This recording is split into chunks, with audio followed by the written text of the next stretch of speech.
الله يجزيكم بخير. كملوا الفيديو حتى الاخر تشوفوا واحد المنكر. لا حول ولا قوة الا بالله العظيم. بنادم مابقاش كيحشم. شارك هذا المقطع بين اصدقائك الدال على الخير كفاعله. بسم الله. نبدأ. عن أبي هريرة رضي الله عنه أن رسول الله صلى الله عليه وسلم قال: اتقوا اللعانين. قالوا: وما اللعانان يا رسول الله؟ قال: الذي يتخلى في طريق الناس أو في ظلهم. وأيضا قال رسول الله صلى الله عليه وسلم: الإيمان 70 أو 60 شعبة، وأفضلها لا إله إلا الله، وأدناها إماطة الأذى عن الطريق، والحياء شعبة من الإيمان. فينوها أنا بيتي خرج بالزبل ويمكن لي نرميه هنايا، ولكن ها هو سطل الزبل. شفتو سطل الزبل نتاعي. شوف، ماشي الناس ديال البلاد اللي ساكن هنايا كيرميو الزبل هنا. الناس اللي كاينين هنايا هما اللي كيرميو الزبل. كامل كيجيو جداد ما كيعرفوش سطل الزبل فين، اولا كيصيفطوا ولادهم كيرميوها على حدا الدار، كيوصلوا هنايا ها هو سطل الزبل. دابا شنو غتخسر اذا جبتي الزبل للدار وجبتي حتى سطل الزبل هنا ومهاني تمشي بحالك للدار، ولا ترمى حدا الطريق ويبدا يقول اللي يدوز من تما واللي يرمي هاد الزبل هنا الله يخليها سلعه. قله التربيه، قله الادب، وكل واحد شنو غاياكل.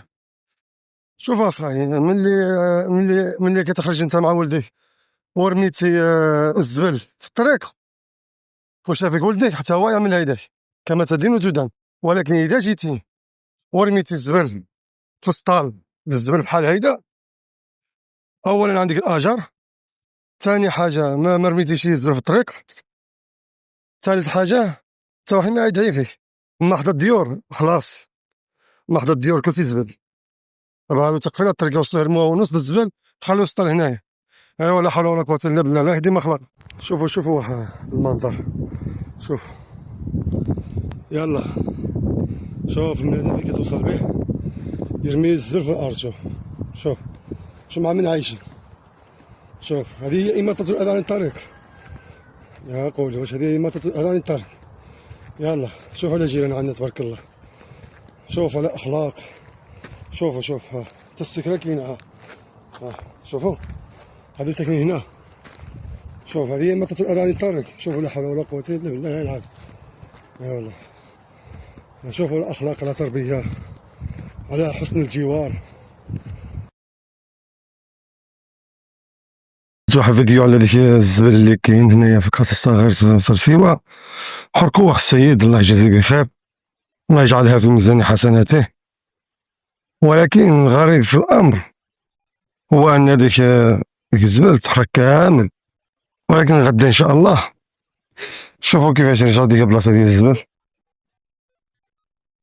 جابوا زبل اخر ها هو شفتوه، ها هو الزبل كامل.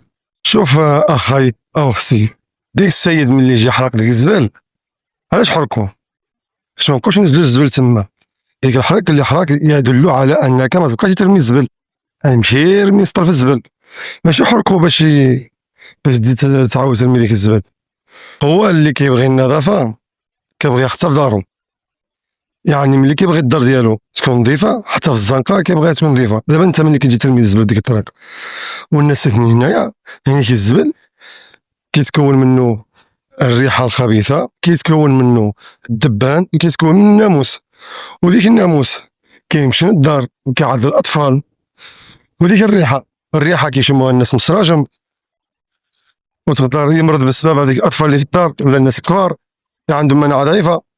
انت اخاي الله يجازيك بخير، ملي تجي ترمي الزبل رميه في السطال، يعني ملي كترمي الزبل هنا في الطريق يعني حتى في الدار انك ماشي نظيف، يعني تلقى في الدار كامل عندك الزبل، وحوايجك موسخين، تقاشر كتبدلو من 10 ايام، وحوايجك كتبدلو من 10 ايام، والدوش كيدوش على شهر.